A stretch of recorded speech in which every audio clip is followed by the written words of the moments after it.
Hey, welcome back to my channel, my Married at First Sight UK fans. We have an episode to talk about as we have two new couples that are getting hitched, getting married.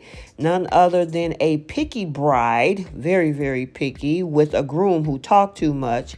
And then we have a very lovely bride as well as her groom, not used to being without a Victoria's Secret model.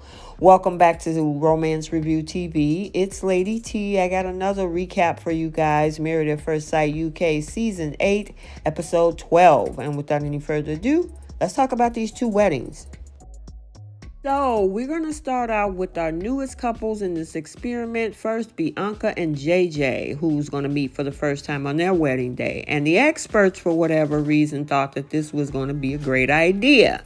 Now, when it comes to, of course, JJ, he had this whole extravagant lifestyle in LA. He dated a Victoria's Secret model. However, the model broke up with him and he headed back to UK.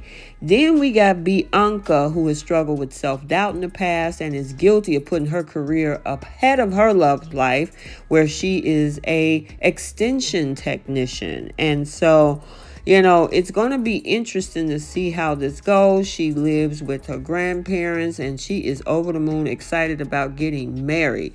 The question is who they matched her with. Is he going to be just as excited? Because, he's used to dealing with models and all of this. And yeah, it's time for their wedding. So she's hoping that the groom that she's being matched with is going to be attracted to her. One thing about him, he says that he knows right away whether or not he's physically attracted to. And that's pretty common with men or women when you know that you're physically attracted to someone within the first look.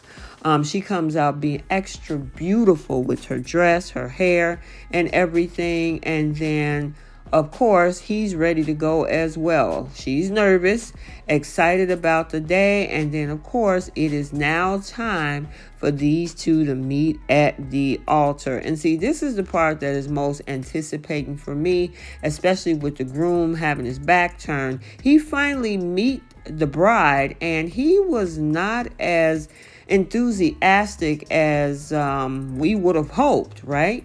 Because, of course, she actually finds him extremely attractive.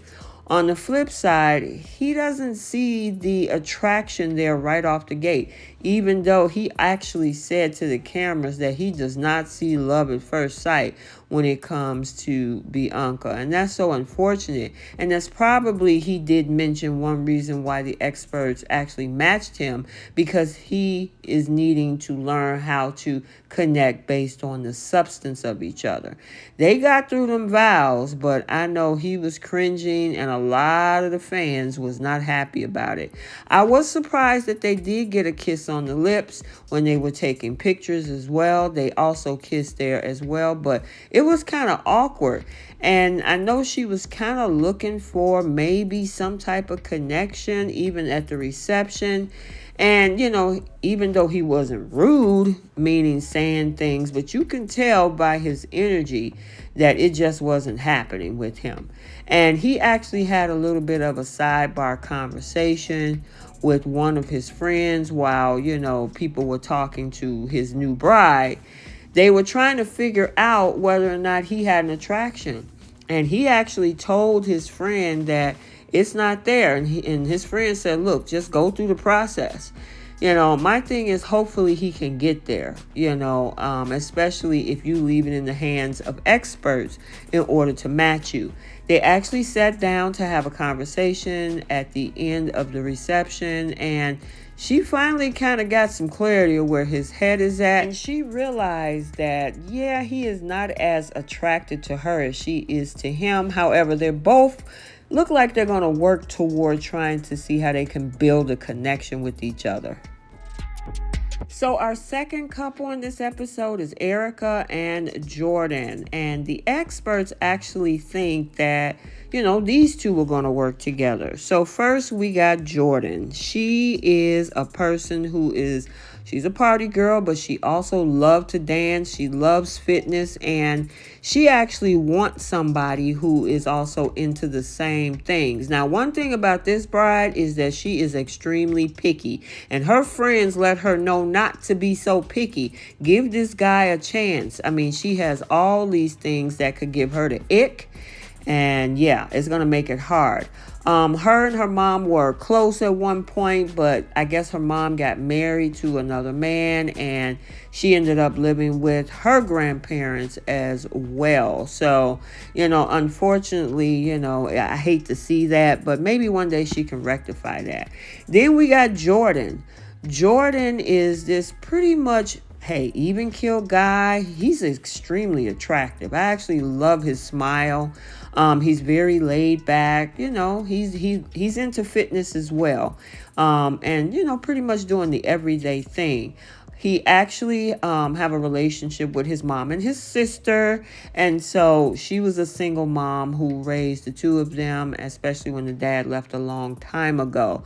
And so, she's of course hoping that he meets the right person. But I will say the grandfather has been extremely important in his life.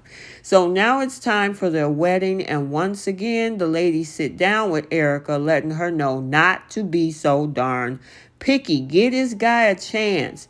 Don't look for any and every little thing to disqualify him. So now we also have on the flip side, Jordan. He's getting ready to come in.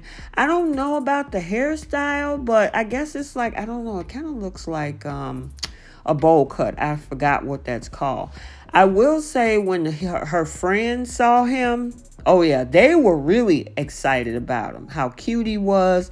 And they even thought that, she was going to like him. It's now time for them to actually meet each other. And of course, she's nervous. And my question is she really going to like this guy? Now, when they finally got to meet at the altar, she actually was extremely attracted to him.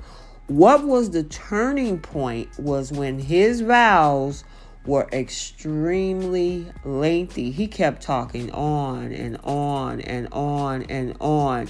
And this actually was the plot line with these two, because not only did this happen at the wedding, and she allowed him to kiss her on the cheek, but the other thing is, by the time they got to that darn reception, even though he was on and on talking, through the pictures, he was talking, she felt she couldn't get a word in edgewise, and that was a huge turnoff for her. So even though she was extremely attracted to him, she thought he was cute. What really was a turnoff is the fact that he talked too much. And the fact that she wanted to make sure he asked questions about her so he can get to know who she is, instead of him consistently just talking on and on and on about himself. And that was the biggest thing when they were at the reception as well. She was like, I don't know if I could be with somebody who all they do is talk about themselves. And so it kind of turned her off, and I was kind of worried about these two, because I honestly think they're a cute couple. She's physically attractive, which is the same thing she told her friends. Her friends was like, look, cut it out. Give him a break. And I'm saying, have a conversation with him. Say, hey, I would like to maybe us have an interchange of dialogue. You say something, I say something. Maybe would you like to know some more about me? Which was what happened when they were able to sit outside of the reception. And I got to say, these venues are on point as usual. And so when they actually got a chance to sit outside, he started asking questions about her to get to know her. And it felt a little more at ease for her, because now there's an interchange of conversation. And as they say, communication is the key. And so that's good that they were able to finally have some interchange of a conversation, where she was able to actually talk and get some words in and got him, to be able to ask questions about her so they can now build a connection. And now no longer a kiss on the cheek. She finally was able to give him a kiss on the lips. And the rest of the reception was pretty easy, it seemed. Looked like they had a good time, the dancing, the partying. Looked like they were extremely attracted to each other, having a good time. So, you know what? We got to see how all of these honeymoons are going to turn out. I'm hoping for this couple. I don't know about JJ and Bianca because they got some connecting to do. But these two, hey, they just needed a quick conversation where they both get a word in. And it looked like these two are going to be just fine. So I'm looking forward to the upcoming honeymoons. Okay, so let's get the conversation started down in the comment section. What did you think about the reaction from JJ when it came to Bianca? And do you think that Erica and Jordan are going to be okay now that they actually had a full-fledged two-sided conversation with each other? They're looking pretty good toward the end of the reception, so I hope they do well on the honeymoon. We got to stay tuned. So I hope you enjoyed this recap. Stay tuned for other recaps and updates on this channel. And until the next video, like, comment, and subscribe. And we'll see you next time. Bye.